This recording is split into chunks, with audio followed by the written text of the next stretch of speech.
Membrane bound structure होती है जिसके अंदर सेल का जेनेटिक मटेरियल डीएनए प्रेजेंट होता है और यही इसके बारे में अब हम समझेंगे। न्यूक्लियस न्यूक्लियस की खास बात ये होती है कि ये डबल मेम्ब्रेन बाउंड स्ट्रक्चर होती है जिसके अंदर सेल का जेनेटिक मटेरियल डीएनए प्रेजेंट होता है और यही न्यूक्लियस पूरी सेल को कंट्रोल करने का काम करता है। यानी एक तरह से सेल को जो कंट्रोलर है उसके बारे में हम समझने जा रहे हैं। न्यूक्लियस में मेम्ब्रेन है और ऐसे मेम्ब्रेन बाउंड न्यूक्लियस का मिलना ये यूकैरियोटिक सेल का ही मेन फीचर होता है। तो हम एक तरह से यूकैरियोटिक सेल में जो न्यूक्लियस होता है उसे समझने जा रहे हैं। ये बच्चों सेल की अगर हम बात करें तो सेल के अंदर ऐसी डबल मेम्ब्रेन बाउंड स्ट्रक्चर है जिसके अंदर डीएनए बैठा है, ये बच्चों न्यूक्लियस कहलाता है। न्यूक्लियस की अगर हम डिस्कवरी की बात करें तो इसको फर्स्ट टाइम ऑब्जर्व किया या पहली बार देखने का काम किया था रॉबर्ट ब्राउन साइंटिस्ट ने।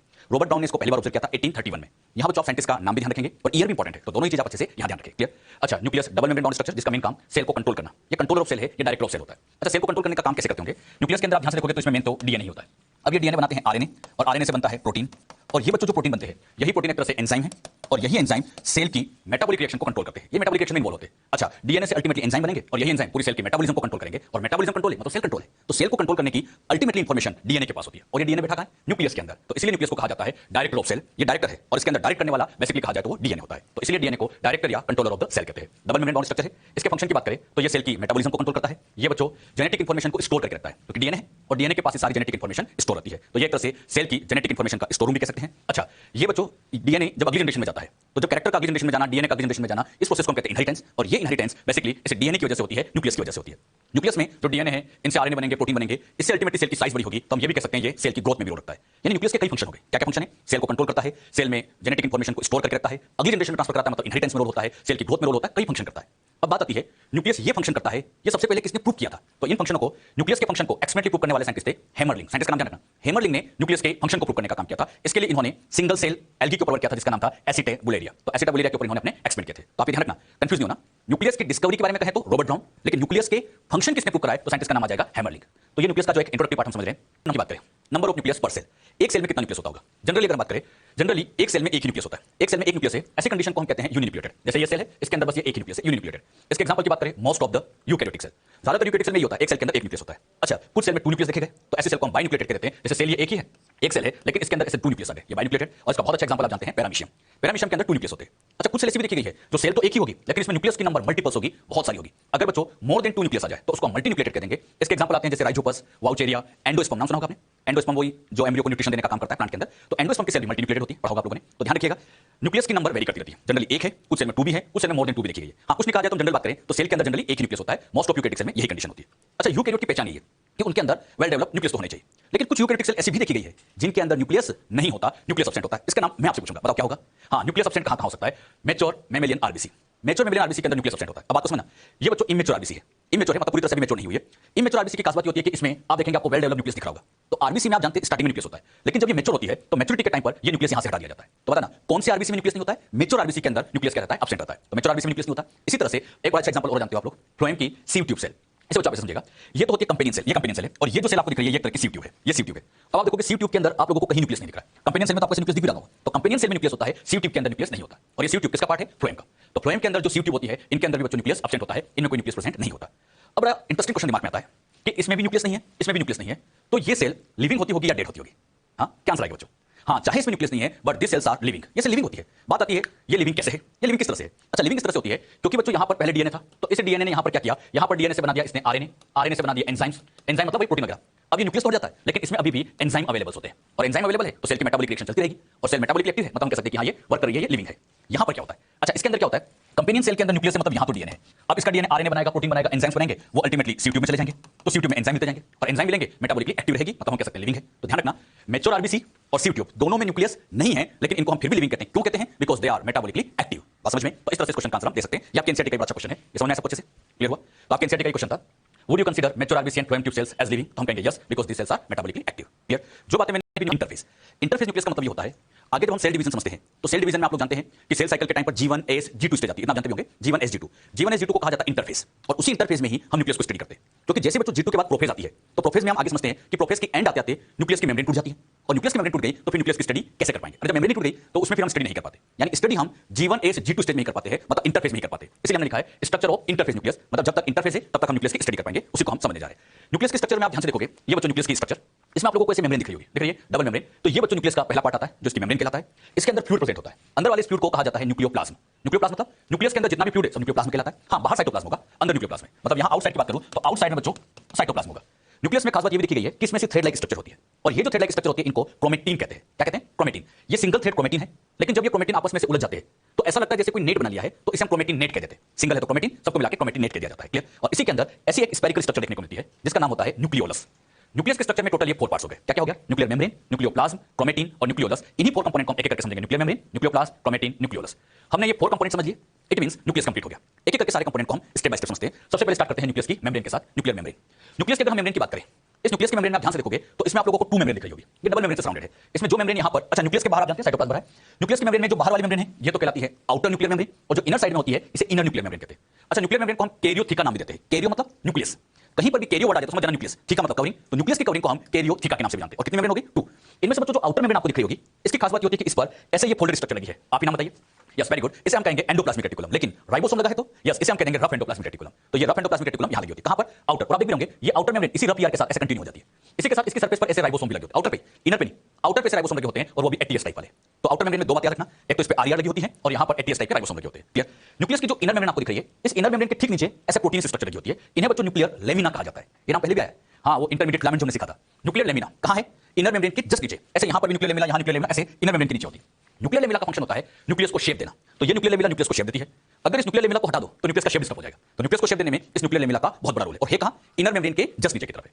दोनों मेम्ब्रेन के बीच में आप ध्यान से देखोगे, आउटर इनर के बीच में आपको एक स्पेस दिख रही होगी, और इस स्पेस को कहा जाता है पेरीन्यूक्लियर स्पेस। पेरीन्यूक्लियर स्पेस की साइज बहुत इंपॉर्टेंट, 10 to 50 नैनोमीटर। तो 10 to 50 नैनोमीटर साइज की है, तो ये बच्चों पेरीन्यूक्लियर स्पेस कहलाती है। दोनों मेम्ब्रेन के बीच की स्पेस को पेरीन्यूक्लियर स्पेस कहते हैं। एक खास बात आप दिख रही होगी, यहां दोनों मेम्ब्रेन के बीच में से पोर दिख रहे होंगे। दिख रहे हैं? ये जो पोर होते हैं इनको न्यूक्लियर पोर कहा जाता है। आप देखोगे ये भी न्यूक्लियर पोर, ये न्यूक्लियर पोर, ये न्यूक्लियर पोर, ऐसे कई सारे न्यूक्लियर पोर होते हैं। समझाने के लिए 4 बनाए, लेकिन ऐसे तो बहुत सारे होते हैं। तो ऐसे यहां बच्चों न्यूक्लियर पोर लगे होते हैं। न्यूक्लियर पोर की खास बात ये होती है कि इन पर एक ऑक्टागोनल शेप की प्रोटीन लगी होती है। अच्छा, इस प्रोटीन को कहा जाता है न्यूक्लियोप्लाज्मिन प्रोटीन। ये ऑक्टागोनल शेप की प्रोटीन लगी है, इस प्रोटीन का नाम न्यूक्लियोप्लाज्मिन प्रोटीन। और ये न्यूक्लियोप्लाज्मिन प्रोटीन जितने भी पोर है सबके ऊपर लगी होती है। तो सबके ऊपर ऐसे न्यूक्लियोप्लाज्मिन प्रोटीन होती है। तो ध्यान समझना, सेंटर में तो पोर है और उसके सराउंड में ऐसे प्रोटीन लगी होती है। इसको आप ऐसे समझ सकते हो, जैसे सेंटर में पोर है, सराउंड में ऐसे प्रोटीन लगी हुई है। तो सेंटर में पोर का नाम न्यूक्लियर पोर और सराउंडिंग प्रोटीन का नाम न्यूक्लियोप्लाज्मिक प्रोटीन कहलाता है। क्लियर? अच्छा, एक बात और ध्यान से देखोगे, ये पोर उस जगह दिख रहे होंगे जहां पे दोनों मेम्ब्रेन फ्यूज हो जाती है। डायग्राम में देखना, ये outer membrane inner membrane fuse हुई, आउटर इनर फ्यूज हुई। तो जहां ये दोनों फ्यूजन दिख रही है, जहां इन दोनों का फ्यूजन दिख रहा है वहीं तो पोर है। तो पोर कहां बनता है? जहां दोनों मेम्ब्रेन का फ्यूजन हो जाता है वहीं ये पोर देखने को मिलते हैं। बात समझ में? और ध्यान रखना, हर पोर पे क्या लगा होता है? ये न्यूक्लियोप्लाज्मिक प्रोटीन, यहां न्यूक्लियोप्लाज्मिक प्रोटीन, हर पोर के ऊपर ये अटैच होते हैं। क्लियर? अच्छा, इन पोर का फंक्शन क्या होता होगा? आप ही सोचिए। भाई पोर है तो मॉलिक्यूल का ट्रांसपोर्ट ही होगा। यस, इन पोर से न्यूक्लियोप्लाज्म का मटेरियल साइटोप्लाज्म में जाएगा और साइटोप्लाज्म का मटेरियल न्यूक्लियोप्लाज्म में आएगा। मतलब इससे मॉलिक्यूल दोनों डायरेक्शन में आते जाते रहते हैं। जैसे यहां से बच्चों आरएनए अंदर भी जा सकता है, जरूरत पड़ने पे बाहर भी आ जाएगा, तो दोनों डायरेक्शन में ट्रांसपोर्ट होगा। सेम एज प्रोटीन बनने के बाद अंदर भी जाएंगे, बाहर भी आ सकते हैं, तो दोनों ही डायरेक्शन में ऐसे आरएनए प्रोटीन का ट्रांसपोर्ट होता रहता है। तो न्यूक्लियर पोर से किनका ट्रांसपोर्ट होता है? तो आरएनए का, प्रोटीन का, इन चीजों का ट्रांसपोर्ट होता है। अभी खास बात, ये ट्रांसपोर्ट यूनिडायरेक्शन होता है, by direction? Yes, by direction, दोनों ही डायरेक्शन में ये ट्रांसपोर्ट किया जा सकता है। तो क्वेश्चन, न्यूक्लियर पोर का फंक्शन ट्रांसपोर्ट, और किस तरह का ट्रांसपोर्ट? बाई डायरेक्शन ट्रांसपोर्ट होता है, जिसमें आरएनए प्रोटीन इन मॉलिक्यूल्स का ट्रांसपोर्ट किया जाता है। क्लियर? जो बातें मैंने यहां पर इसकी स्ट्रक्चर में समझाई, क्लियर हुई सब अच्छे से? एक बात ध्यान रखना, ये जो न्यूक्लियस की मेम्ब्रेन है, न्यूक्लियस की मेम्ब्रेन किसने फॉर्म की होगी? बड़ा important question. Nuclear membrane formed by, yes, ER. Nucleus की मेम्ब्रेन का फॉर्मेशन ईआर ने किया है। आगे बच्चों समझेंगे, जब सेल डिवीजन पढ़ते हैं तो जब प्रोफेज आती है, तो प्रोफेज के टाइम पर ये न्यूक्लियस की मेम्ब्रेन टूट जाती है। प्रोफेज में न्यूक्लियर मेम्ब्रेन टूटेगी, आगे पढ़ेंगे हम इसको। और प्रोफेज के बाद मेटाफेज, एनाफेज, फिर टीलोफेज। और जैसे बच्चों टीलोफेज आएगी, टीलोफेज में ये न्यूक्लियर मेम्ब्रेन रीफॉर्म हो जाती है। तो याद रखना, न्यूक्लियर मेम्ब्रेन टूटती कब है? प्रोफेज में। वापस कब बनती है? तो टीलोफेज में। कौन बनाता है? यस, इस न्यूक्लियर मेम्ब्रेन का फॉर्मेशन करती है ईआर। अच्छा, एक को टिक करो, ईआर2 होती है, आरईआर और SER.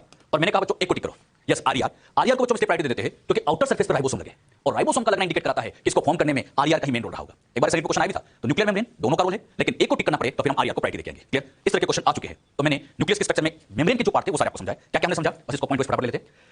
Nucleus surrounded by 2 membrane. इसमें पहली होती है आउटर मेम्ब्रेन। आउटर मेम्ब्रेन में 2 बातें याद रखनी है, इसके साथ आरईआर अटैच होती है और साथ ही साथ इस पे एटीएस राइबोसोम लगे होते हैं। अंदर वाली मेम्ब्रेन जो होती है ये कहलाती है इनर मेम्ब्रेन। इसके नीचे से प्रोटीन लगे होते हैं जो कि न्यूक्लियर लेमिना कहलाता है। ये न्यूक्लियर लेमिना क्या काम है? शेप देना। दोनों मेम्ब्रेन के बीच की स्पेस का नाम पेरीन्यूक्लियर स्पेस। ये perinuclear space 10 to 50 nanometre size की होती है। सब समझिए ये पॉइंट इसके आपका। न्यूक्लियर मेम्ब्रेन में कहलाता है न्यूक्लियर पोर, आप देख भी होंगे। ये जो कहलाते हैं न्यूक्लियर पोर होते हैं, इस पर प्रोटीन लगे, नाम न्यूक्लियोप्लाज्मिक प्रोटीन। और पोर कैसे बनते हैं? दोनों मेम्ब्रेन के फ्यूजन से। तो वही बात है, न्यूक्लियर पोर पर ऐसे न्यूक्लियोप्लाज्मिक प्रोटीन यहाँ पे हर जगह लगी होती है। सेंटर में पोर था, ये न्यूक्लियोप्लाज्मिक प्रोटीन लगी होती है, और हर पोर जगह पे ऐसे न्यूक्लियोप्लाज्मिक प्रोटीन लगी है। तो क्या सीखा हमने? Nuclear envelope is interrupted by minute pore called nuclear pore. अच्छा, न्यूक्लियर पोर कैसे बनते हैं? फ्यूजन ऑफ 2 मेम्ब्रेन, दोनों मेम्ब्रेन से फ्यूजन से बनते हैं। इनसे के ऊपर एक प्रोटीन लगी है जिसका नाम न्यूक्लियोप्लाज्मिक प्रोटीन है, और इससे मॉलिक्यूल का ट्रांसपोर्ट बाय डायरेक्शन होता है। आरएनए प्रोटीन का ट्रांसपोर्ट बाय डायरेक्शन किया जाता है। ये प्रोटीन फॉर्म्ड बाय ईआर। ये प्रोफेज में डिसअपीयर होती है, टीलोफेज में वापस बनती है, और कौन बनाता है? तो ईआर बनाता है। ये बच्चों मैंने न्यूक्लियस की मेम्ब्रेन की सारी बातें आपको समझा दी। समझ लेते हैं न्यूक्लियोप्लाज्म। न्यूक्लियोप्लाज्म या इसे आप न्यूक्लियर मैट्रिक्स भी कह सकते हैं। ये बच्चों न्यूक्लियस, इसके अंदर ये जो फ्लूइड भरा अंदर वाला सारा न्यूक्लियोप्लाज्म होता है। इस न्यूक्लियोप्लाज्म की खास बात होती है कि इसमें ऐसी थ्रेड लाइक स्ट्रक्चर है, नाम आप ही बोल दो, यस, क्रोमेटिन। और ऐसी स्फेरिकल स्ट्रक्चर लगी, नाम बोल दो, न्यूक्लियोलस। तो इसमें न्यूक्लियोलस होती है। तो हमने क्या सीखा? Material present inside the nucleus. Nucleus के अंदर जितना भी मटेरियल न्यूक्लियोप्लाज्म कहलाता है। इसके अंदर क्या क्या हो सकते हैं? क्रोमेटिन थ्रेड्स होते हैं, न्यूक्लियोलस होती है। इसके अलावा जब यहाँ नया डीएनए, नया आरएनए बनता होगा, भाई डीएनए से आरएनए भी बनेगा, ये डीएनए है तो इनसे यहाँ आरएनए बनेगा, नया डीएनए बनेगा, तो वो सब न्यूक्लियोटाइड से बनेंगे। तो यहाँ पर न्यूक्लियोटाइड्स प्रेजेंट होते हैं। इसके अलावा यहाँ एंजाइम्स प्रेजेंट होंगे। क्योंकि डीएनए से डीएनए बनाना है, आरएनए बनाना है, अपने आप तो नहीं बनेगा। आप लोग सब जानते हैं डीएनए से डीएनए बनाने के लिए डीएनए पॉलीमरेज चाहिए, डीएनए से आरएनए बनाने के लिए आरएनए पॉलीमरेज चाहिए। तो उस तरह के एंजाइम यहां बैठे होते हैं। तो न्यूक्लियोप्लास्ट में कई चीजें, इसके अंदर वाटर भी है, क्रोमेटिन है, न्यूक्लियोलस है, न्यूक्लियोटाइड्स है, एंजाइम्स है, ऐसे आयंस होते हैं, ऐसी कई चीजें यहां पर प्रेजेंट होती है। तो ध्यान रखना न्यूक्लियोप्लास्ट में क्या है ये हमने समझा। इसमें ये क्रोमेटिन, क्रोमेटिन की बात करें, क्रोमेटिन को न्यूक्लियोप्रोटीन फाइबर भी कहा जाता है। क्यों कहते हैं समझेंगे हम। न्यूक्लियोप्रोटीन फाइबर इसलिए कहते हैं क्योंकि ये न्यूक्लिक एसिड प्लस प्रोटीन का बना है। तो न्यूक्लिक एसिड के लिए तो आ गया न्यूक्लियो, और प्रोटीन भी है तो बन गया न्यूक्लियो प्रोटीन फाइबर। तो क्रोमेटिन को न्यूक्लियोप्रोटीन फाइबर कहते हैं। यहां पर आप देखोगे ये थ्रेड लाइक स्ट्रक्चर, आप लोग सब समझ गए होंगे क्रोमेटिन। अच्छा ये भी थ्रेड क्रोमेटिन, ये आपस में से उलझे हुए तो क्रोमेटिन नेट बन जाता है। अगर हम अपनी सेल की बात करें, ह्यूमन सेल की, तो ऐसे क्रोमेटिन थ्रेड यहां पर 46 होते हैं। ये सब 46 थ्रेड होते हैं एक ही न्यूक्लियस में। यही 46 क्रोमेटिन डिवीजन के टाइम पर 46 क्रोमोसोम को डेवलप करा देते हैं। एक क्रोमेटिन से एक क्रोमोसोम बनता है, तो 46 क्रोमोसोम आगे जाके डेवलप हो जाते हैं। हां ये अभी ऐसे उलझे हुए हैं तो एक नेट जैसा लगता है, इसी को हम क्रोमेटिन नेट कहते हैं। क्रोमेटिन की खास बात ये होती है, इस टर्म को देने वाले साइंटिस्ट थे फ्लेमिंग। फ्लेमिंग साहब ने इसको ऑब्जर्व करते टाइम बेसिक डाइसिस को स्टेन किया था। उस बेसिक डाई का नाम भी ध्यान रखना एसिटोकार्बिन। तो एसिटोकार्बिन से उन्होंने इसको स्टेन करके ऑब्जर्व किया था। अच्छा क्रोमेटिन थ्रेड में क्या क्या होते हैं, अगर बच्चों इस थ्रेड को बाहर निकाल के देखें और ऑब्जर्व करें, ये बच्चों क्रोमेटिन थ्रेड होता है। तो इस क्रोमेटिन थ्रेड के अंदर आप लोगों को ऐसे यहां पर डीएनए देखने को मिलेगा। तो इसके अंदर डीएनए होता है। इस डीएनए को पैक करने के लिए साथ साथ यहां पर ऐसे हिस्टोन प्रोटीन लगे होते हैं। तो इसमें हिस्टोन आरएनए भी होता है, हिस्टोन प्रोटीन लगा होता है। हिस्टोन प्रोटीन की खास बात आप जानते हैं कि हिस्टोन प्रोटीन लाइसिन और आर्जिनिन रिच होता है। लाइसिन आर्जिनिन, इसके अंदर बच्चों लाइसिन आर्जिनिन अमाइनो एसिड की अमाउंट ज्यादा होती है, बेसिक प्रोटीन होता है, चार्ज पॉजिटिव होता है, ये हम समझ चुके हैं। अच्छा इसमें नॉन हिस्टोन प्रोटीन भी प्रेजेंट होता है। अभी हम ये स्ट्रक्चर डिटेल में समझेंगे। अभी तक ध्यान रखो, क्रोमेटिन को हम इनलार्ज करके देखें तो इसमें 4 पार्ट मिलेगा, DNA, RNA, histone, non histone. Main part तो इसमें डीएनए और हिस्टोन ही होता है। डीएनए और हिस्टोन मेन पार्ट है। हां कुछ अमाउंट में आरएनए नॉन हिस्टोन भी लगा रहता है, और इन चारों से मिलकर ही क्रोमेटिन थ्रेड बना हुआ है। अच्छा इन दोनों को तो कहेंगे न्यूक्लिक एसिड, और ये बन गया प्रोटीन। तो न्यूक्लिक एसिड प्लस प्रोटीन का बना, इसलिए नाम दिया गया न्यूक्लियो प्रोटीन। तो क्रोमेटिन को न्यूक्लियो प्रोटीन इसलिए कहा जाता है। अगर हम क्रोमेटिन के स्ट्रक्चर को ध्यान से देखें, जो बात मैं आपको समझाने जा रहा हूं, क्रोमेटिन के स्ट्रक्चर में 2 पार्ट देखने को मिलते हैं। इसमें एक होता है यूक्रोमेटिन और एक होता है हेट्रोक्रोमेटिन। जैसे मैंने नाम लिया, सारी पिक्चर आपके दिमाग में क्लियर होनी चाहिए। आप ध्यान से इसमें देखोगे, ये क्रोमेटिन के अंदर कहीं कहीं पर ऐसे लूज पैकिंग आपको दिखाई दे रही है और कहीं पर ऐसे टाइट पैकिंग होगी। इन क्रोमेटिन को पैक करने के लिए यहां बीच बीच में ऐसे हिस्टोन प्रोटीन लगा होता है। ये ऐसे हिस्टोन प्रोटीन होता है। डीएनए और हिस्टोन प्रोटीन का जो कॉम्प्लेक्स होता है, नाम बोलो, न्यूक्लियोसोम। ऐसे यहां कई न्यूक्लियोसोम होते हैं। अच्छा यहां न्यूक्लियोसोम दूर दूर है, यहां पास-पास है। तो इसमें 2 तरह के पार्ट बनते हैं, एक होता है लूज पैकिंग वाला यूक्रोमेटिन और दूसरा टाइट पैकिंग वाला हेट्रोक्रोमेटिन। अच्छा इनमें क्या डिफरेंस है आप लोग सब जानते हैं, एक बार समझ लीजिएगा। यूक्रोमेटिन की बात करें, यूक्रोमेटिन के अंदर लेस स्टोन होता है। इसमें स्टोन बहुत कम होगा, लेकिन इसमें स्टोन आप देखोगे बच्चों बहुत ज्यादा लगा होगा, कई सारे स्टोन होगा। और स्टोन ज्यादा होगा तभी तो टाइट पैकेजिंग हुई होगी। तो यहां पैकेजिंग लूज है, मतलब लेस स्टोन है, यहां पर मोर स्टोन है। अच्छा खास बात, स्टोन कम है तो लूज पैकिंग है, आप देख भी रहे हैं, पैकिंग यहां पर कम दिख रही है, इसमें टाइट पैकेजिंग होगी। यहां पे अगर हम डीएनए की बात करें, जब हिस्टोन ही कम है तो डीएनए भी कम जुड़ा हुआ है, और इसमें डीएनए बहुत सारा जुड़ा हुआ है, मोर अमाउंट ऑफ डीएनए। बात समझ में। अच्छा खास बात हो, इस क्रोमेटिन को देखने के लिए डाई लगाई जाती है, नाम बोलो। हाँ एसिटोकार्बिन। ये एसिटोकार्बिन एक बेसिक डाई है, बेसिक डाई है। तो ये बच्चों एसिड से जुड़ेगा, और एसिडिक नेचर का कौन होता है, डीएनए। तो जैसे इस एसिटोकार्बिन को उठा के इस क्रोमेटिन पे डालते हैं, किससे जुड़ेगा, डीएनए से। अब बात सुना, यहां डीएनए कम है तो डाई का अटैचमेंट कम होगा, और डाई का अटैचमेंट कम होगा तो ये लाइट स्टेन दिखेगा, और जो लाइट स्टेन होता है वही तो यूक्रोमेटिन है। अच्छा यहां पर आप देखोगे डीएनए ज्यादा है, डाई का अटैचमेंट ज्यादा होगा तो ये डार्क कलर का होगा। तो क्वेश्चन बनता है, लाइट कलर वाला यूक्रोमेटिन, डार्क कलर वाला हेट्रोक्रोमेटिन। अरे बात समझ में, ये इंपॉर्टेंट पॉइंट है, ध्यान रखिएगा। अगर बच्चों हम यहां पर देखें तो इसमें बच्चों लूज पैकिंग है। लूज पैकिंग का एक बड़ा फायदा होता है कि लूज पैकिंग से दूसरे प्रोटीन आसानी से जुड़ जाते हैं। जैसे दूसरा प्रोटीन हो गया आरएनए पॉलीमरेज। ये आरएनए पॉलीमरेज एक तरह का नॉन हिस्टोन प्रोटीन ही है बच्चों। अच्छा यहां पर जो लगा ये वाला कौन सा था, हिस्टोन। ये तो हिस्टोन लगा, ऐसे बीच में हिस्टोन लगा है। अब ये बीच बीच में लूज पैकिंग होने की वजह से नॉन हिस्टोन प्रोटीन यहां पर आकर बाइंड कर जाता है, या यहां बाइंड कर जाता है। अच्छा जब ये यहां पर आकर बाइंड करेगा क्योंकि पैकिंग लूज है, और जैसे ये आरएनए पॉलीमरेज यहां जुड़ेगा, ये बच्चों यहां पर डीएनए से, यहां पे बच्चों डीएनए से बना लेगा आरएनए, ये आरएनए बनना शुरू हो जाएगा। अच्छा डीएनए से आरएनए का बनना ट्रांसक्रिप्शन, तो इसके अंदर ट्रांसक्रिप्शन करना आसान है, मतलब ये ट्रांसक्रिप्शनली एक्टिव पार्ट होता है। लेकिन आप अपने समझना, यहां पैकिंग टाइट है, मैंने सिखाऊंगा। आरएनए पॉलीमरेज आसानी से जुड़ नहीं पाएगा, और जब आरएनए पॉलीमरेज नहीं जुड़ पाएगा तो यहां आसानी से आरएनए नहीं बनेगा। आरएनए नहीं बनेगा तो इसका मतलब ये ट्रांसक्रिप्शनली इनएक्टिव हो जाएगा। इनएक्टिव की वजह ज्यादा हम लेस एक्टिव कह सकते हैं, तो ट्रांसक्रिप्शनली लेस एक्टिव पार्ट होता है। इसमें ट्रांसक्रिप्शन करना बहुत मुश्किल होता है। हाँ हो तो सकता है, लेकिन बहुत ही मुश्किल के साथ, क्योंकि टाइट पैकिंग है, पहले पैकिंग खोलनी पड़ेगी, फिर जाके ये जरूरत के हिसाब से आरएनए बना सकता है ध्यान रखना, लेकिन रिक्वायरमेंट के हिसाब से। अभी जो बात मैंने आपको यहां पर समझाई, एक बार फिर समझ लीजिएगा। 2 तरह के क्रोमेटिन है, यूक्रोमेटिन, हेट्रोक्रोमेटिन। आप ही आंसर दो, किसमें loose packing euchromatin, tight packing heterochromatin, dark colour heterochromatin, light colour euchromatin, transcriptionally more active euchromatin, और ये ट्रांसक्रिप्शनली कैसा होता है, लेस एक्टिव होता है। तो ये जो बातें मैंने आपको समझाई आप ध्यान रखें, ये ऐसा नहीं कि हम पहली बार समझ रहे हैं, पहले भी हम पढ़ चुके हैं। कहां, यस मॉलिक्यूलर चैप्टर के अंदर हम ये समझ चुके होते हैं, ये वही सेम बात ही है, क्लियर। ये समझ। तो ये जो हेट्रोक्रोमेटिन है, इसको फर्दर 2 पार्ट में डिवाइड किया जाता है। हेट्रोक्रोमेटिन के भी 2 पार्ट किए गए। हेट्रोक्रोमेटिन के 2 टाइप्स होते हैं, कॉन्स्टिट्यूटिव हेट्रोक्रोमेटिन और दूसरा आता है बच्चों फैकल्टेटिव हेट्रोक्रोमेटिन। 2 तरह के होते हैं, कॉन्स्टिट्यूटिव और फैकल्टेटिव। इसको आप ऐसे समझिएगा, ये बच्चों टाइट पैकेजिंग। अच्छा टाइट पैकेजिंग है मतलब ये तो श्योर है कि हेट्रो है, हेट्रोक्रोमेटिन है। अब इस हेट्रोक्रोमेटिन में से क्या होता है, कुछ हेट्रोक्रोमेटिन जरूरत पड़ने पर अपनी पैकिंग खोल सकता है। जरूरत पड़ेगी तो पैकिंग खोल देगा, और वापस जरूरत नहीं तो वापस टाइट आ जाएगा। जरूरत के हिसाब से पैकिंग खोलेगा, आरएनए प्रोटीन बनाना चालू कर देगा, जरूरत नहीं होगी तो वापस टाइट पैकेजिंग। मतलब कुछ हेट्रोक्रोमेटिन ऐसा होता है जो टेंपरेरी इनएक्टिव होता है, परमानेंट नहीं, जरूरत पड़ने पर खुल जाता है, टेंपरेरी इनएक्टिव होता है, और जो टेंपरेरी इनएक्टिव होता है वही कहलाता है फैकल्टेटिव। जैसे इसका बहुत अच्छा एग्जांपल हम पढ़ चुके हैं, बार बॉडी। फीमेल के अंदर जो बार बॉडी होती है उसमें यही तो मैंने आपको समझाया भी था कि जो 2x क्रोमोसोम्स होते हैं उनमें से एक एक्स क्रोमोसोम इनएक्टिव है, लेकिन मैंने कहा था ये टेंपरेरी है, जरूरत पड़ी तो ये वापस एक्टिव हो सकता है। तो जो टेंपरेरी इनएक्टिव होता है उसी को कहा जाता है फैकल्टेटिव। टेंपरेरी इनएक्टिव उसको फैकल्टेटिव, जैसे बार बॉडी बहुत अच्छा एग्जांपल है। अच्छा कुछ हेट्रोक्रोमेटिन ऐसा है जो हमेशा टाइट पैकेजिंग रहेगा, यहां भी टाइट पैकेजिंग, हमेशा टाइट पैकेजिंग, कभी अपनी पैकिंग नहीं खोलता, जिनकी बार कभी पैकिंग नहीं खोलता, हमेशा इनएक्टिव रहता है। और जो परमानेंटली इनएक्टिव हो उसी को कहा जाता है कॉन्स्टिट्यूटिव। जैसे क्रोमोसोम के स्ट्रक्चर में ये बच्चों सेंट्रोमियर होता है, और सेंट्रोमियर की खास बात ये है इससे कभी आरएनए कभी प्रोटीन नहीं बनता, मतलब ये एक तरह का परमानेंट इनएक्टिव वाला पार्ट है। परमानेंट इनएक्टिव मतलब कॉन्स्टिट्यूटिव, सीधी सी बात है। हेट्रोक्रोमेटिन के 2 पार्ट कर दो, हेट्रोक्रोमेटिन के 2 पार्ट। कॉन्स्टिट्यूटिव कब कहना है, हां जब परमानेंट इनएक्टिव हो, जैसे सेंट्रोमियर वाला पार्ट है, और फैकल्टेटिव कब कहना है, जब टेंपरेरी हो, जरूरत पड़ने पर अपनी पैकिंग खोलकर आरएनए बनाना शुरू कर दे, वो कहलाता है जैसे बार बॉडी। तो हेट्रोक्रोमेटिन के भी ये 2 सेक्शन किए जाते हैं, कहते हैं बच्चों न्यूक्लियोलस। न्यूक्लियोलस होता क्या है? न्यूक्लियोप्लाज्म के अंदर, ये न्यूक्लियोप्लाज्म में, उसमें आप लोगों को ऐसी स्फेरिकल स्ट्रक्चर दिख रही होगी, उसे हम न्यूक्लियोलस कहते हैं। तो न्यूक्लियोलस स्फेरिकल स्ट्रक्चर है, इसमें जो कोई मेम्ब्रेन नहीं होती, मतलब एक तरह से मेम्ब्रेनलेस स्ट्रक्चर है। न्यूक्लियोप्लाज्म में प्रेजेंट है, साइटोप्लाज्म नहीं, न्यूक्लियस के बाहर साइटोप्लाज्म है, अंदर तो न्यूक्लियोप्लाज्म है। तो न्यूक्लियोप्लाज्म के अंदर प्रेजेंट होती है, जिसका सबसे मेन फंक्शन होता है फॉर्मेशन ऑफ राइबोसोम। ये राइबोसोम बनाते हैं। अच्छा, राइबोसोम बनाते हैं इसलिए कहा भी जाता है factory of ribosome. Factory of ribosome किसको कहा जाता है? न्यूक्लियोलस को। तो न्यूक्लियोलस को नाम दिया गया है फैक्ट्री ऑफ राइबोसोम। राइबोसोम की स्ट्रक्चर की अगर हम बात करें, इसमें टू कंपोनेंट्स होते हैं, एक तो होता है आरआरएनए और दूसरा होता है प्रोटीन। आरआरएनए आ जाए, प्रोटीन आ जाए, तो आरआरएनए आ जाए, प्रोटीन आ जाए, तो राइबोसोम तैयार हो जाता है। अच्छा, वो जो आरआरएनए है, आरआरएनए का फॉर्मेशन न्यूक्लियोलस ही करती है। मतलब राइबोसोम के अंदर जो आरआरएनए होते हैं, बेसिकली वो न्यूक्लियोलस नहीं बनाए, तो न्यूक्लियोलस यहां पर आरआरएनए का फॉर्मेशन करती है और आरआरएनए से फिर राइबोसोम तैयार होते हैं। तो न्यूक्लियोलस देखा जाए तो अल्टीमेटली ये आरआरएनए बना के राइबोसोम फॉर्म करेगी और फिर राइबोसोम क्या बनाते हैं? प्रोटीन। अच्छा, राइबोसोम से फिर प्रोटीन बनते हैं। सेल में जितने भी प्रोटीन है बिना राइबोसोम के बन नहीं सकते। अच्छा, बड़ी लाइन आपके आंसर दिखती है, अगर किसी सेल को प्रोटीन ज्यादा चाहिए, जरा सोचिएगा, अगर किसी सेल को प्रोटीन ज्यादा चाहिए तो राइबोसोम की नंबर बढ़ानी पड़ेगी, और राइबोसोम की नंबर बढ़ानी पड़ेगी तो न्यूक्लियोलस की नंबर भी बढ़ानी पड़ेगी, एज वेल एज उसकी साइज भी लार्ज हो जाएगी। यानी जो सेल एक्टिवली प्रोटीन बनाती है, जो सेल एक्टिवली प्रोटीन बनाती है, उसमें न्यूक्लियोलस की नंबर भी ज्यादा होती है, एज वेल एज उसमें साइज भी लार्ज होती है। तो एनसीईआरटी की एक बड़ी लाइन जिसमें बच्चे अक्सर कंफ्यूज होते रहते हैं, large and more numerous nuclear, more numerous मतलब नंबर में ज्यादा, प्रेजेंट इन सेल, उन सेल्स में प्रेजेंट होगी जो कि एक्टिवली प्रोटीन का सिंथेसिस करती है, carrying out protein synthesis. Clear? अच्छा, राइबोसोम बनाने का काम न्यूक्लियोलस का होता है। अब ये कैसे बनाती है उस बात को मैं आपको और अच्छे से क्लियर करता हूं। जो बात यहां से क्लियर हुई, एक बार यहां कंपोनेंट्स चाहिए, एक तो आरआरएनए चाहिए, दूसरा प्रोटीन चाहिए। अब ये कैसे बनते हैं इस बात को हम यहां डायग्राम से समझे। ये बच्चों न्यूक्लियस है, इस न्यूक्लियस के अंदर का फ्लूइड ये कहलाता है न्यूक्लियोप्लाज्म। ये बच्चों न्यूक्लियोप्लाज्म के अंदर आप देखोगे ऐसी थ्रेड लाइक स्ट्रक्चर है, नाम बोलो, क्रोमेटिन, और इस पर ये स्पेरिकल स्ट्रक्चर जो मैंने बड़ी सी बना दी है ये कहलाती है न्यूक्लियोलस। ये न्यूक्लियोलस है।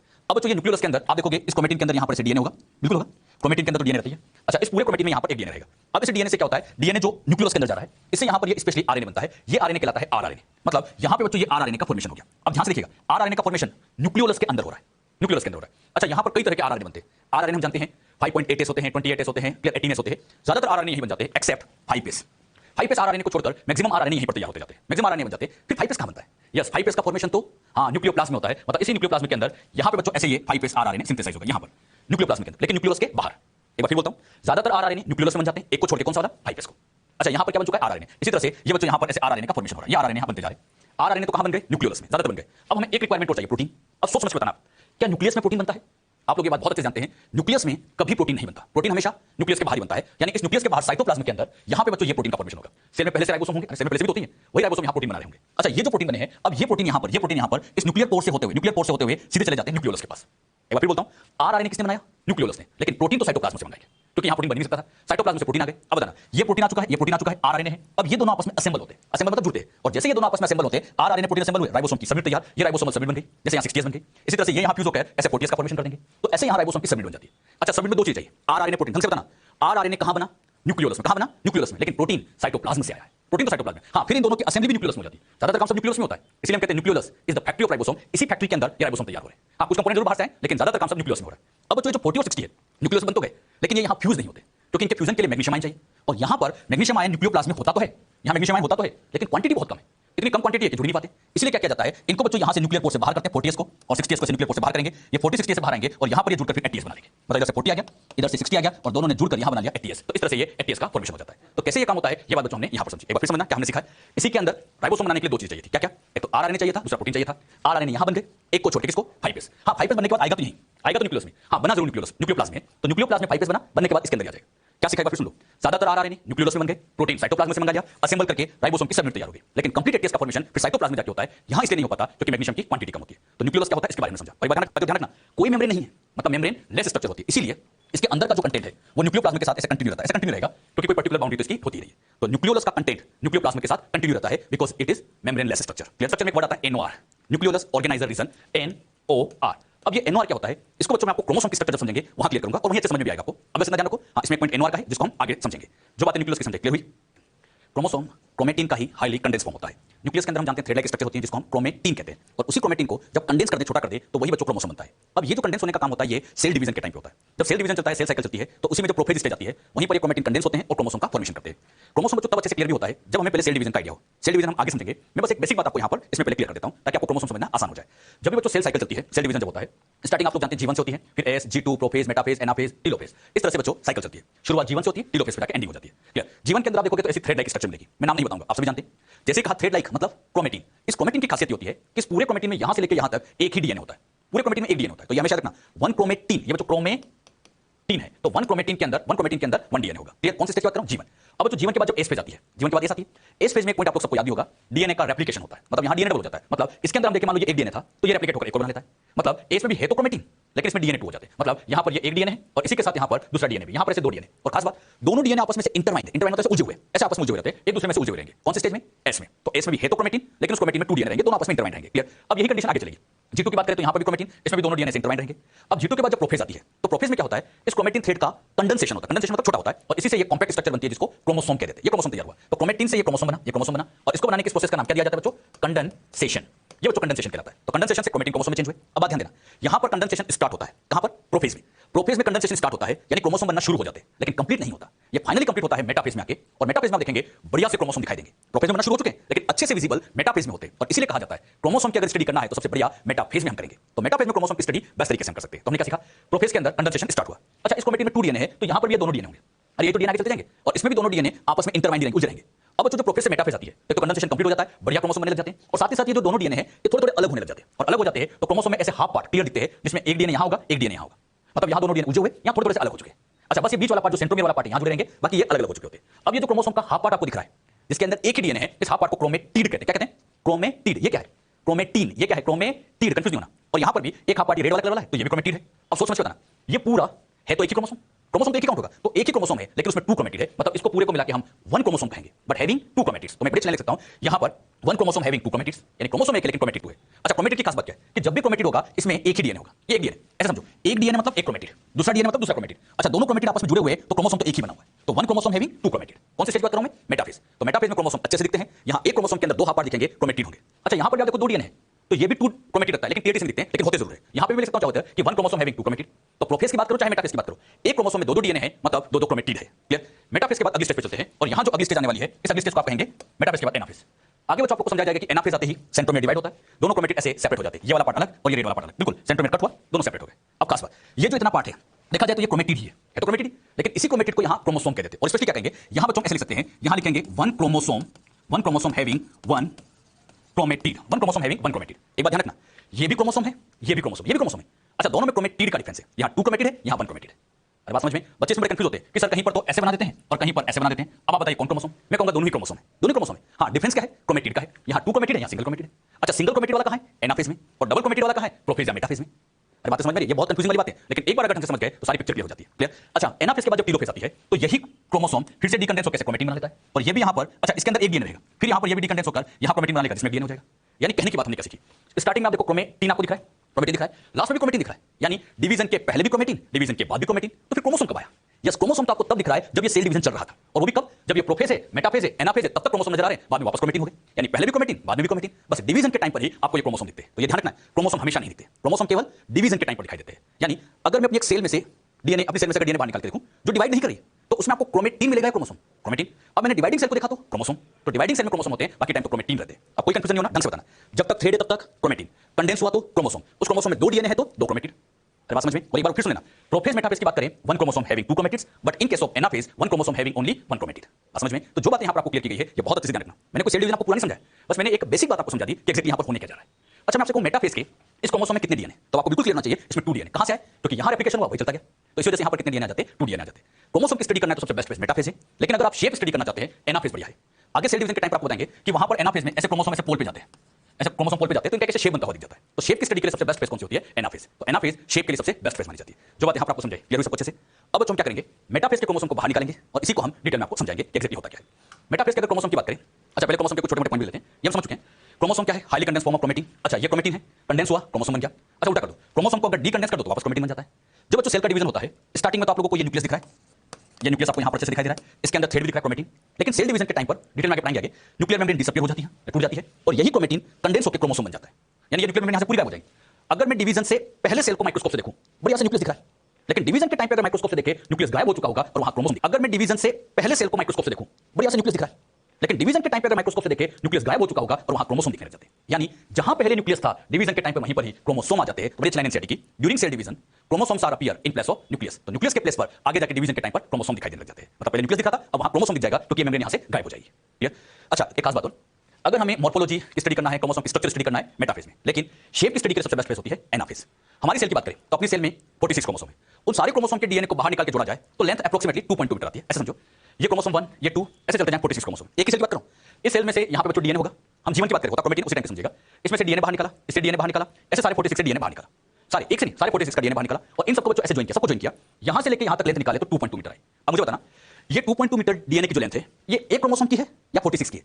यस 46 की है। तो एनसीईआरटी बड़ी लिखती है 2.2 metre long thread of DNA distributed in 46 chromosome. यानी ये जो 2.2 मीटर डीएनए आपको दिख रहा है एक क्रोमोसोम में डिस्ट्रीब्यूट नहीं है, ये 46 क्रोमोसोम के अंदर जाकर डिस्ट्रीब्यूट किया गया है। सारे 46 का मिला के 2.2 मीटर। और याद रखना सेल में कभी भी एक साथ इतना लंबा डीएनए नहीं होता, ये कट फॉर्म में, ये कट किया गया ऐसे 46 कट है, इसमें से थोड़ा सा क्रोमोसोम 1 थोड़ा सा क्रोमोसोम 2 ऐसे सारे 46 में थोड़ा थोड़ा डिस्ट्रीब्यूट किया है। हाँ हम सेल में से उसको आर्टिफिशियली बाहर निकाले ज्वाइन करें तब जाके 2.2 मीटर आ जाता है। यानी डीएनए बहुत लंबा होता है और सेल तो छोटी सी होती है, टिन्नी सी।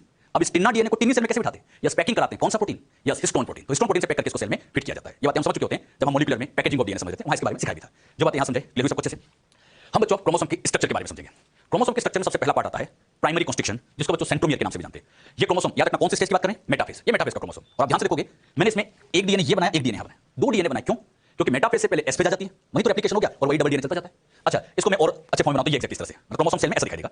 यहां पर आप ध्यान से देखो तो क्रोमोसोम के अंदर ऐसा कुछ कॉन्स्ट्रिक्टेड एरिया दिख रहे होंगे, जैसे यहां पे भी दिख रहा है, यहां पे भी दिख रहा है, ये ऐसे एरिया आपको दिख रहे होंगे। ये जो बच्चों कॉन्स्ट्रिक्टेड एरिया दिखाई दे रहे हैं इन्हीं एरिया को कहा जाता है प्राइमरी कॉन्स्ट्रिक्शन, सेंट्रोमियर। अच्छा इसके अलावा जो दिख रहा है सेकेंडरी कॉन्स्ट्रिक्शन, ये जो अभी ड्रॉ किया इसका नाम प्राइमरी कॉन्स्ट्रिक्शन। प्राइमरी कॉन्स्ट्रिक्शन का ही दूसरा नाम सेंट्रोमियर होता है। अच्छा इसी प्राइमरी कॉन्स्ट्रिक्शन का next name centromere. Primary constriction की खास बात यह है कि इन पर ऐसी डिस्क लाइक प्रोटीन लगी होती है, जैसे डिस्क लाइक प्रोटीन दिख रही होगी। और ये जो डिस्क लाइक प्रोटीन होती है, डिस्क लाइक प्रोटीन, ये प्रोटीनस पार्ट है, इसे बच्चों काइनेटोकोर कहा जाता है। क्या नाम देंगे? काइनेटोकोर। एक बार फिर समझना, क्रोमोसोम के सेंटर का constricted area centromere primary constriction, इस पर डिस्क लाइक स्ट्रक्चर लगी होती है जिनका नाम काइनेटोकोर होता है।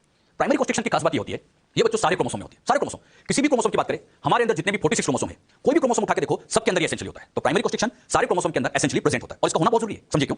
प्राइमरी कॉन्स्ट्रिक्शन के ऊपर आप देखोगे काइनेटोकोर लगे होते हैं और काइनेटोकोर ही एग्जैक्ट वो साइट है जहां पर स्पिंडल फाइबर जुड़ते हैं। सेल डिवीजन के टाइम पर स्पिंडल फाइबर इसी पे जुड़ते हैं बच्चों, यहीं पे आके ये स्पिंडल फाइबर जुड़े होते हैं। तो स्पिंडल फाइबर कहां जुड़ते हैं? काइनेटोकोर। अब सोचो अगर ये प्राइमरी कॉन्स्ट्रिक्शन नहीं होगा तो काइनेटोकोर नहीं होगा, और काइनेटोकोर नहीं होगा तो स्पिंडल फाइबर नहीं जुड़ेंगे, तब तो इस क्रोमोसोम को डिवाइड करने में दिक्कत आ जाएगी। तो याद रखिएगा प्राइमरी कॉन्स्ट्रिक्शन होना बहुत जरूरी है क्योंकि इसी पे काइनेटोकोर टिका है और इसी पे स्पिंडल फाइबर जुड़ेंगे। अच्छा क्वेश्चन आता है स्पिंडल फाइबर कहां बाइंड होते हैं? अच्छा बताना कहां बाइंड हुए? काइनेटोकोर। ऑप्शन में काइनेटोकोर दिया ही नहीं, तो फिर क्या टिक करके आओगे? प्राइमरी कॉन्स्ट्रिक्शन या सेंट्रोमियर टिक करेंगे। ऐसे क्वेश्चन आ चुके हैं कई बार ऑप्शन में काइनेटोकोर जीवन नहीं होता है, तो देन उस कंडीशन में हम आंसर प्राइमरी कॉन्स्ट्रिक्शन या सेंट्रोमियर टिक करेंगे। तो क्या सीखा हमने? सारे क्रोमोसोम के अंदर एसेंशियली प्रेजेंट होते हैं, सेंट्रोमियर के ऊपर एक डिस्क लाइक प्रोटीन लगी होती है जिसका नाम काइनेटोकोर होते हैं और काइनेटोकोर ही एक्जेक्टली स्पिंडल फाइबर को अटैच करने की जगह है, यही वो साइट होती है। जो बातें प्राइमरी कॉन्स्ट्रिक्शन के समझे क्लियर हुई। और ध्यान रखना कौन से क्रोमोसोम में नहीं होता, ये सबके अंदर प्रेजेंट होता है, एसेंशियली सबके अंदर होना जरूरी है। ये तो था प्राइमरी कॉन्स्ट्रिक्शन। अब इसके अलावा एक कॉन्स्ट्रिक्शन और दिखता है जिसको हम कहते हैं सेकेंडरी कॉन्स्ट्रिक्शन। ऐसे समझो ये बच्चों प्राइमरी कॉन्स्ट्रिक्शन ये सेंट्रोमियर था, इसके अलावा आप लोगों को एक कॉन्स्ट्रिक्शन और दिखा होगा, ये भी सेंट्रोमियर है, ये बच्चों सेंट्रोमियर प्राइमरी कॉन्स्ट्रिक्शन। इसके अलावा ये जो कॉन्स्ट्रिक्शन आपको दिखाई दे रहा है इसे कहा जाता है सेकेंडरी कॉन्स्ट्रिक्शन। प्राइमरी के अलावा जो भी कॉन्स्ट्रिक्शन सेकेंडरी है। अच्छा सेकेंडरी कॉन्स्ट्रिक्शन की खास बात क्या है? ये सारे क्रोमोसोम में नहीं होता, सब में नहीं होता। हमारे 46 से सब 46 में नहीं होता, ये कुछ सिलेक्टेड क्रोमोसोम में होता है। सेकेंडरी कॉन्स्ट्रिक्शन प्रेजेंट ये प्रेजेंट होता है क्रोमोसोम नंबर 13, 14, 15, 21, 22। ये बच्चों अपने अंदर जो सिलेक्टेड क्रोमोसोम है बस इन्हीं के अंदर प्रेजेंट है, बाकी सब में नहीं है। फिर सुनना प्राइमरी किसमें? सब में, लेकिन सेकेंडरी सब में नहीं होता, कुछ सिलेक्टेड क्रोमोसोम में। कौन कौन से? 13, 14, 15, 21, 22 इन्हीं के अंदर ही ये सेकेंडरी कॉन्स्ट्रिक्शन प्रेजेंट होता है, सब में नहीं होता। अच्छा सेकेंडरी कॉन्स्ट्रिक्शन की खास बात होती है कि इस पर एक एरिया लगा होता है जिसको कहते हैं एनओआर। एनओआर का full form nucleolus organiser region. ये क्या करता है इसके बारे में अब मैं आपको समझाता हूं। अभी हमने क्या सीखा? Additional constriction found on few chromosome. ये ध्यान रखना फ्यू क्रोमोसोम में प्रेजेंट होते हैं जिनको हम सेकेंडरी कॉन्स्ट्रिक्शन कहते हैं। Secondary constriction also known as NOR nucleolus organiser region, और ये 13, 14, 15, 21, 22 इन्हीं नंबर्स पे होती है। अच्छा ये एनओआर क्या होता है इस चीज को मैं आपको क्लियर करता हूं, बहुत ध्यान समझिएगा। ये बच्चों थ्रेड कई बार आ चुका है, क्या कहलाता है? क्रोमेटिन। प्रोफेज में कंडेंसेशन होगा, क्रोमोसोम बन जाएगा, और जब बच्चों टीलोफेज आएगी मतलब एंड हो जाएगा तो इसी क्रोमोसोम से फाइनली क्रोमेटिन बन जाता है। ये तुमने सीखा है, पहले भी क्रोमेटिन बाद में भी क्रोमेटिन। अब इन क्रोमेटिन में से कुछ क्रोमेटिन के ऊपर, सबके ऊपर नहीं, कुछ क्रोमेटिन के ऊपर ऐसी स्फेरिकल स्ट्रक्चर से बाइंड रहती है। क्या नाम है इसका? न्यूक्लियोलस। ये न्यूक्लियोलस है। अब बच्चों आगे जब सेल डिवीजन हम पढ़ते हैं तो वहां पर एक बात प्रोफेज में सिखाई जाती है कि प्रोफेज के टाइम पर ये न्यूक्लियोलस भी गायब हो जाती है। बात को सुना, प्रोफेज के टाइम पर न्यूक्लियोलस गायब हो जाती है, मतलब यहां से इस न्यूक्लियोलस को गायब कर देते हैं, ये न्यूक्लियोलस गायब हो जाती है, और जैसे ये गायब होती है तो इससे क्रोमोसोम का एक छोटा सा पार्ट डेवलप होता है जिसको कहा जाता है एनओआर। एनओआर मतलब न्यूक्लियोलस ऑर्गेनाइजर रीजन, मतलब ये रीजन यहां से गायब हो जाएगा, ये बच्चों पार्ट यहां से गायब हो जाएगा, और इसके अंदर का जो क्रोमेटिन है इसी क्रोमेटिन से छोटा पार्ट बनेगा जिसको क्या कहेंगे? एनओआर। इसको एनओआर कहेंगे। अच्छा एनओआर क्यों कहते हैं? जब बच्चों टीलोफेज आएगी क्रोमोसोम से जब क्रोमेटिन बनेगा तो ये जो एरिया है कहां से आया? न्यूक्लियोलस से। अरे इसी न्यूक्लियोलस वाला एरिया तो ये है। अच्छा अब जब टीलोफेज आएगी तो ये एरिया फिर से खुलेगा और इसी के खुलने की वजह से यहां फिर से न्यूक्लियोलस बन जाएगी या न्यूक्लियोलस तैयार हो जाएगी, यानी इस एरिया से एक्जेक्टली न्यूक्लियोलस डेवलप होती है, इसलिए इसको कहा जाता है न्यूक्लियोलर ऑर्गेनाइजर रीजन, मतलब न्यूक्लियोलस को ऑर्गेनाइज करने वाला एरिया जिसको हम शॉर्ट में एनओआर के नाम से जानते हैं। बात समझ में? इसी एरिया से किसका डेवलपमेंट हुआ? न्यूक्लियोलस। अरे ये पार्ट आया न्यूक्लियोलस से है, तो जब ये खुलेगा तो वापस न्यूक्लियोलस को बनाएगा, तो इस पार्ट से न्यूक्लियोलस बनती है, न्यूक्लियोलस को ऑर्गेनाइज करती है, इसलिए हम इसको न्यूक्लियोलस ऑर्गेनाइजर रीजन कहते हैं, शॉर्ट में इसको एनओआर कहते हैं। लेकिन खास बात सब क्रोमोसोम में नहीं है, केवल 13, 14, 15, 21, 22 के अंदर ही होता है। तो सेकेंडरी कॉन्स्ट्रिक्शन क्या होता है ये हमने समझा, एक बार फिर बोल देते हैं। प्राइमरी के अलावा जो है वो सेकेंडरी है, सब में नहीं होता, इसके ऊपर क्या लगा होता है? एनओआर, जो न्यूक्लियोलस डेवलप करता है, मतलब इस जगह से अल्टीमेटली न्यूक्लियोलस डेवलप होगी, मतलब ये न्यूक्लियोलस को ऑर्गेनाइज करेगा। क्लियर?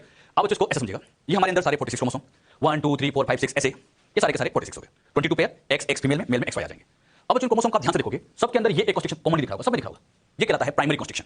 ये प्राइमरी कॉन्स्ट्रिक्शन। लेकिन आप ध्यान से देखोगे तो जो 13 वाला है इसमें आपको एक तो प्राइमरी तो दिख रहा है, प्राइमरी तो दिख रहा है, प्राइमरी कॉन्स्ट्रिक्शन दिख रहा है, एक एक्स्ट्रा और यहां दिख रहा है जो कि सेकेंडरी है, एक छोटा सा दिख रहा है हल्का सा सेकेंडरी कॉन्स्ट्रिक्शन। इसी तरह से 14 में दिख रहा है, 15 में दिख रहा है, 21 में दिख रहा है और 22 में दिख रहा है, बाकी दिखा होगा। आप देखो यहां कहीं दिखा है, केवल प्राइमरी दिखा है, केवल प्राइमरी कॉन्स्ट्रिक्शन दिख रहा है, सेकेंडरी कहीं दिखा है। सेकेंडरी कहां दिखा है? तो 13, 14, 15, 21, 22। एक लाइन पूछता हूं मैं आपसे, primary constriction present in all chromosome, yes. Secondary constriction present in all, नहीं। सेकेंडरी तो सिलेक्टेड नंबर में है, और जहां ये सेकेंडरी यही एग्जैक्टली एरिया क्या बन गया बच्चों, एनओआर, ये तो सब एनओआर वाला एरिया है, तो ये अपने आप एनओआर भी कह सकते हैं। जो बात यहां पर आपको समझाई क्लियर हुई, तो ये सारी बातें आप ध्यान रखिएगा। क्रोमोसोम के स्ट्रक्चर में ही अगला पार्ट आता है सैटेलाइट। हम बच्चों क्रोमोसोम के स्ट्रक्चर पढ़ रहे थे, प्राइमरी कंस्ट्रक्शन समझ लिया, सेकेंडरी समझ लिया, एनओआर समझ लिया, काइनेटोकोर क्या करता है समझ लिया। अब समझिएगा, क्रोमोसोम का जो एंड पार्ट है ये टीलोमियर कहलाता है, इधर भी एंड पार्ट टीलोमियर है। अब सोचना, ये तो सेकेंडरी कंस्ट्रक्शन है और ये टीलोमियर, इनके बीच में जो एरिया आपको नजर आ रहा है इसी एरिया को सैटेलाइट कहते हैं। सीधी सी बात है, टीलोमियर और इस सेकेंडरी कंस्ट्रक्शन के बीच का जो एरिया होता है इसे बच्चों सैटेलाइट कहते हैं। और ये सैटेलाइट भी सब में नहीं होगा, हाँ सैटेलाइट भी उसी में होगा। कौन कौन से नंबर, 13, 14, 15, 21, 22, इन्हीं के अंदर सैटेलाइट एरिया होगा, बस इन्हीं के अंदर होगा। और सैटेलाइट एरिया इनके अंदर होता है क्योंकि सेकेंडरी के बाद का पार्ट है और सेकेंडरी इसमें ही है, यानी सैटेलाइट वाला एरिया सब में नहीं होता है। और जिनके अंदर सैटेलाइट होते हैं इन्हीं क्रोमोसोम को स्पेशली सेट क्रोमोसोम कहते हैं। तो एनओआर के बाद का पार्ट सैटेलाइट कहलाता है, और जिन क्रोमोसोम में मिलेगा उसको हम सेट क्रोमोसोम कह सकते हैं। क्लियर। क्रोमोसोम के स्ट्रक्चर में लास्ट पार्ट बचता है जिसको हम टीलोमियर कहते हैं। टीलोमियर क्या है आप जानते हैं, एंड पार्ट टीलोमियर कहलाता है, बिल्कुल एंड पार्ट। अब इस टीलोमियर की क्या खास बात है, बिल्कुल एंड पार्ट। अब इस टीलोमियर की क्या खास बात है, ध्यान समझने की कोशिश करना। टीलोमियर को आप ध्यान से देखोगे, पूरा डीएनए बच्चों आपको डबल दिख रहा होगा, दिख रहा है, डबल स्ट्रैंड दिख रहा है, लेकिन यहां आके ये सिंगल स्ट्रैंड जैसा नजर आ रहा होगा। ये इसकी खासियत है कि पूरा डीएनए डबल स्ट्रैंड होता है लेकिन एंड पे आके सिंगल स्ट्रैंड हो जाता है, और वही सिंगल स्ट्रैंड एरिया है टीलोमियर है। तो टीलोमियर की खास बात, क्रोमोसोम का एंड पार्ट होता है, it have single strand DNA, ये सिंगल स्ट्रैंड डीएनए रहता है। अब इस डीएनए की खास बात क्या होती है कि इसमें फिक्स सीक्वेंस होती है। ऐसा समझो, यहां एक सीक्वेंस मिलेगी, वो सीक्वेंस होती है TTAGGG, इस तरह की TTAGG सीक्वेंस होती है, और ये सीक्वेंस एक बार नहीं होती, ऐसे बार-बार TTAGGG, मतलब ये ऐसे रिपीट करता रहता है, यानी एक तरह का रिपीटेटिव डीएनए यहां मिलता है। अब इस सीक्वेंस में आप ध्यान से देखोगे, T आपको 2 टाइम्स दिख रहा है, A आपको 1 टाइम दिख रहा है, G 3 टाइम्स दिख रहा है, मतलब इसकी क्वांटिटी ज्यादा है, ग्वानिन, इसलिए इसको ग्वानिन रिच कहा जाता है। एक बार ये निकल चुका है। टीलोमर कैसे होते हैं तो याद रखिएगा, ग्वानिन रिच होते हैं क्योंकि इसमें ग्वानिन की क्वांटिटी ज्यादा होती है। बात आती है टीलोमर का फायदा क्या है। ये टीलोमर नॉन स्टिकी एंड होते हैं जो क्रोमोसोम के फ्यूजन को रोकते हैं। अब बात आती है क्रोमोसोम के फ्यूजन को कैसे रोकते होंगे, बात को सीखने की कोशिश करना। ये बच्चों सिखाने के लिए, यहां सिखाने के लिए मैंने क्रोमोसोम नंबर 1 बना दिया, ये क्रोमोसोम नंबर 1 है। इस क्रोमोसोम नंबर 1 पर एंड पे यहां सीक्वेंस से समझाने के लिए लेता हूं TTAGGG, और यहीं पे बच्चों को समझाने के लिए क्रोमोसोम नंबर 2 ले लेता हूं। ये क्रोमोसोम 2 है, और इस पर जो सीक्वेंस आ जाती है इस पर भी सीक्वेंस वही सेम TTAGGG, इस तरह की सीक्वेंस जो इस पे सीक्वेंस है वही इस पे सीक्वेंस है। अच्छा, दोनों पे सीक्वेंस सेम है, यानी ये सिमिलर सीक्वेंस है, कॉम्प्लीमेंट्री नहीं है। और कॉम्प्लीमेंट्री नहीं है तो ये वाला पार्ट और ये वाला पार्ट कभी फ्यूज हो ही नहीं सकता, क्योंकि फ्यूजन तो कॉम्प्लीमेंट्री में होता है। अरे यहां पर G होता, सामने C होता तो फ्यूजन हो जाता, C तो कोई देख नहीं रहा है। यानी जब तक ये टीलोमियर यहां बैठा है तब तक ये फ्यूजन हो ही नहीं सकता। बात को समझना, जब तक टीलोमियर बैठा है तब तक फ्यूजन हो ही नहीं सकता, क्योंकि ये सिमिलर पार्ट होते, कॉम्प्लीमेंट्री नहीं होते, सिमिलर होते, और सिमिलर है फ्यूज नहीं कर पाते, मतलब ये एक तरह के नॉन स्टिकी है। फिर स्टिकी किसको कहते हैं, तो चिपकते हैं, ये तो चिपकते ही नहीं है, इसलिए इनको नाम दिया गया नॉन स्टिकी एंड। ये नॉन स्टिकी एंड है, आपस में कभी भी चिपकेंगे नहीं, और ये चिपकेंगे नहीं, क्रोमोसोम कभी फ्यूज हो ही नहीं सकते। तो क्रोमोसोम को फ्यूजन होने में टीलोमियर का बहुत बड़ा रोल है। ऐसा एक्सपेरिमेंट करके दिखा गया है कि अगर यहां से टीलोमियर उड़ा दे, मतलब केवल ये डबल रखें और ये टीलोमियर उड़ा दो, इधर से भी टीलोमियर उड़ा दो, तब तो फिर ये डबल स्ट्रैंड डीएनए आपस में जुड़ जाएंगे, ये जुड़ जाएंगे। यानी जब तक ये सिंगल स्ट्रैंड है तब तक फ्यूजन हो ही नहीं सकता, लेकिन जैसे टीलोमियर काट दो क्रोमोसोम फ्यूज होने लग जाएंगे। यानी जब तक टीलोमियर बैठा है फ्यूजन नहीं होने देगा, यही इसका सबसे मेन काम है, prevent fusion of 2 chromosome, 2 chromosome को फ्यूज होने से रोकता है। क्लियर।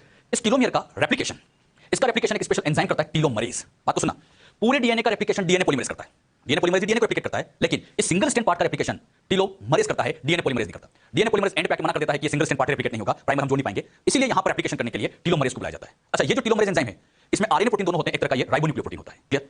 टीलोमर की खास बात तो ये देखी गई है कि जैसे जैसे एज बढ़ती जाती है, बढ़ती जा रही है, टीलोमर छोटे होते जाते हैं, हम बड़े हो रहे हैं, हम बड़े होते जाएंगे, टीलोमर छोटे होते जाएंगे, ऐसे छोटे होते जाते हैं। जैसे जैसे एज बढ़ती जाएगी टीलोमर छोटे होते जाएंगे, और टीलोमर छोटे हो गए तब तो क्रोमोसोम के फ्यूजन के चांस बढ़ेंगे, फ्यूज हो गए प्रॉपर सेल डिवीजन नहीं होगी, मतलब एज बढ़ने के साथ साथ क्रोमोसोम फ्यूजन के चांस बढ़ जाते हैं, सेल डिवीजन की रेट कम हो जाती है। और जब सेल डिवीजन नहीं होगा, नई सेल हमारी बॉडी में नहीं बनेगी, तो इसे बूढ़ा पाने लगता है, मतलब ये टीलोमियर एजिंग से रिलेटेड होता है। ये एजिंग से रिलेटेड प्रोसेस में भी इन्वॉल्व देखा गया है। टीलोमियर की मैंने क्या बातें समझाई, एक बार फिर समझना, इस पर क्या सिखाया।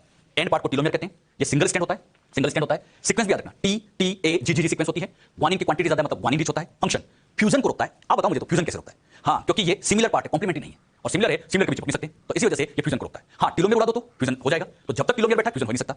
एज के साथ साथ टीलोमर छोटे होते जाते हैं, इससे हमारी बॉडी में बूढ़ा पाने लगता है, मतलब ये एजिंग से रिलेटेड भी है। अच्छा, ये एजिंग से रिलेटेड है। कैंसर सेल की अगर बात करें, बड़ा इंपॉर्टेंट कंसेप्ट समझते हैं। कैंसर सेल तेजी से डिवाइड करती है, तो ऐसा देखा गया, एक्सेप्शनली देखा जाता है कि कैंसर सेल में इस टीलोमरेज की एक्टिविटी ज्यादा होती है। अच्छा, टीलोमरेज की एक्टिविटी ज्यादा होगी तभी तो टीलोमर बढ़िया से रेप्लिकेट करेगा। तो ये पॉइंट एक बार फिर सुन लेना, कैंसर सेल के अंदर डिवीजन फास्ट होता है, क्यों होता है, क्योंकि टीलोमरेज की एक्टिविटी वहां पर अच्छे से देखी जाती है। तो कैंसर को ट्रीट करने का एक तरीका ये भी तो हो सकता है कि टीलोमर की एक्टिविटी कम कर दो, जैसे टीलोमरेज की एक्टिविटी कम करेंगे टीलोमर छोटे होंगे, डिवीजन भी स्लो होने लग जाएगा। तो एक अपॉर्चुनिटी है, एक ऑप्शन ये है कि कैंसर सेल को ट्रीट करने के लिए हम टीलोमरेज की एक्टिविटी को डाउन कर सकते हैं। ये ऑप्शन हमारे पास रहता है for the treatment of cancer.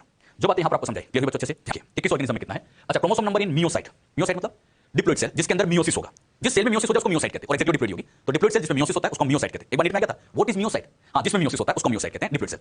Human being में 46 क्रोमोसोम है, हैप्लॉइड सेल में करेंगे तो हाफ पढ़ देंगे 23। इसी तरह से हाउस फ्लाई, रेड डॉग, किसमें कितने क्रोमोसोम है ये जस्ट आप ध्यान रखें। जैसे अनियन के अंदर कितने होते हैं 16, तो आप लोग ये याद रखिएगा। तो एनसीईआरटी के टेबल है, पहले बच्चों जब एम्स की एग्जाम होती थी तो उसमें टेबल से क्वेश्चन आ चुका है, मतलब एक तरफ ऑर्गेनिज्म के नेम लिख लेते थे, क्रोमोसोम नंबर लिखते थे, मैं दो कॉलम का क्वेश्चन से बना के पूछा जा चुका है। तो आप लोग ये ध्यान जरूर रखें, हो सकता है नीट में भी से क्वेश्चन बना लिया जाए। क्रोमोसोम के type on the basis of position of centromere, centromere की पोजीशन कहां होती है। क्रोमोसोम में कोई जरूरी नहीं कि प्राइमरी कंस्ट्रक्शन सेंट्रोमियर हमेशा बीच में हो, ये बीच से स्लाइडली अवे हो सकता है, टिप के नीचे हो सकता है, पोजीशन वेरी कर सकती है। तो सेंट्रोमियर की पोजीशन के बेसिस पे क्रोमोसोम अलग अलग टाइप के होते हैं। उसमें पहला आता है मेटासेंट्रिक, सब मेटासेंट्रिक, एक्रोसेंट्रिक एंड टीलोसेंट्रिक, ऐसे अलग अलग टाइप के होते हैं। मेटासेंट्रिक किसको कहते हैं, जिनमें centromere middle of the chromosome हो, ये क्रोमोसोम है एकदम बिल्कुल बीच में लगा हो, यहां पर सेंट्रोमियर बिल्कुल एकदम बीच में लगा, एकदम सेंटर में लगा हो, ये कहलाता है मेटासेंट्रिक। मेटा मतलब मिडिल। अच्छा, इसमें बच्चों ये आर्म बीच में है तो दोनों आर्म, जैसे ये क्रोमोसोम है बीच में है, दोनों आर्म इक्वल बनेगी, तो यहां पर एक लाइन लिख सकते हैं, so it has two equal arm, इसमें दोनों के दोनों इक्वल आर्म रहेंगे। सब मेटासेंट्रिक उसको कहते हैं slightly away from the middle of the chromosome. Centromere इस मिडिल से स्लाइडली अवे होगा, थोड़ा सा दूर होगा। अच्छा, थोड़ा सा दूर होगा तो एक आर्म बड़ी हो जाएगी, एक थोड़ी छोटी होगी, तो ये लिख सकते हैं इसमें एक आर्म थोड़ी छोटी होगी, मतलब शॉर्ट आर्म होगी, एक लॉन्ग आर्म हो जाएगी। इसमें बच्चों one shorter arm and one longer arm देखी जाएगी। तो सब मेटासेंट्रिक। अगले नंबर पे आता है acrocentric, close to it end of chromosome, मतलब ये जो एंड है इसके क्लोज होगा, एकदम एंड पे नहीं होगा, एंड से थोड़ा सा नीचे आप कह सकते हैं, क्लोज टू एंड, ये कहलाता है एक्रो। अच्छा, इसमें एक आर्म बहुत बड़ी होगी, एक बहुत छोटी होगी, तो हम कह सकते हैं इनके अंदर one extremely short and one very long, एक तो बहुत छोटी आर्म हो जाएगी और एक बहुत बड़ी आर्म हो जाएगी। क्लियर? अच्छा, इन दोनों में डिफरेंस समझ आता है। इसमें मिडिल से थोड़ा सा एक बड़ी आर्म एक थोड़ी छोटी आर्म, इसमें एक्रो में एक बहुत बड़ी एक बहुत छोटी आर्म हो जाती है। टीलो उसको कहेंगे, टीलो मतलब टर्मिनल, टीलो मींस टर्मिनल, तो सेंट्रोमियर एकदम टर्मिनल पे लोकेटेड है, उसको हम टीलोसेंट्रिक कहते हैं। इसमें बच्चों देखो बिल्कुल ऐसे टिप पे होता है, एक ही आर्म मिलेगी, दूसरी आर्म इसमें होती है, तो it has only single arm. बात समझ में? 4 टाइप के क्रोमोसोम, फटाफट बोलना। मिडिल में तो मेटासेंट्रिक, स्लाइडली अवे सब मेटासेंट्रिक, टिप के नीचे Acro, on the tip Tillo, तो इसे 4 टाइप के होते हैं। अच्छा, ये कहलाता है, उसे बच्चों आर्म रेशियो कहते हैं। आर्म रेशियो मतलब long arm upon short arm का रेशियो, उसी को हम आर्म रेशियो के नाम से जानते हैं। अच्छा, एक बात ध्यान रखना, शॉर्ट आर्म जो होता है उसको पी से इंडिकेट करते हैं, P for petite, P for petite मतलब स्मॉल, तो जो शॉर्ट आर्म होती है उसको पी से लिखते हैं और लॉन्ग आर्म को हम क्यू से लिखते हैं, तो इसे कई बार क्यू बाय पी रेशियो भी कहते हैं, Q by P ratio, Q by P ratio, तो क्यू बाय पी रेशियो को हम आर्म रेशियो के नाम से जानते हैं। नीट में आ चुका है क्वेश्चन? हाँ, आर्म रेशियो के केस में लॉन्ग आर्म रिप्रेजेंटेड बाय, तो long arm represented by Q and short arm represented by P, P for petite, ऐसे लिखिएगा इसको। टाइप्स ऑफ क्रोमोसोम कौन-कौन से होते हैं ये भी बच्चों हमने यहाँ समझ लिया है। कैरियोटाइप, और इससे मिलता जुलता वर्ड आता है इडियोग्राम। तो कैरियोटाइप इडियोग्राम क्या होता है इसके बारे में समझते हैं। कैरियोटाइप एक तरह से बच्चों क्रोमोसोम की स्टडी है, मतलब क्रोमोसोम की मॉर्फोलॉजी की स्टडी कर रहे हैं, एक तरह से एक्सटर्नल स्टडी जो होती है वही बच्चों उसका कैरियोटाइप का। जब मैं study of morphology of all chromosome of cell, cell के अंदर जितने भी क्रोमोसोम हैं उन सबकी मॉर्फोलॉजी की स्टडी करना एक तरह से कैरियोटाइप होता है, या आप कह सकते हैं एक्सटर्नल स्टडी करने जा रहे हैं। और कौन सी स्टेज में होगी? मेटाफेज के अंदर। अच्छा, स्टडी करते टाइम आप 3 बातों का ध्यान रखेंगे। जब आप क्रोमोसोम को देखोगे तो सबसे पहले ये भी ध्यान रखना पड़ेगा कि उसकी साइज कितनी है। सारे क्रोमोसोम एक साइज के तो होते नहीं है, कुछ क्रोमोसोम बड़े होते हैं, जैसे क्रोमोसोम 1 बड़ा है, क्रोमोसोम Y बहुत छोटा होता है। तो हम ये भी तो देखें कि क्रोमोसोम की साइज कितनी है। हम ये देखेंगे कि उसमें सेंट्रोमियर कहां है, सेंट्रोमियर मिडिल में है, मिडिल से अवे है, सेंट्रोमियर की पोजीशन कहां है, उसमें लॉन्ग आर्म कितनी है, शॉर्ट आर्म कितनी है, वो ध्यान रखेंगे।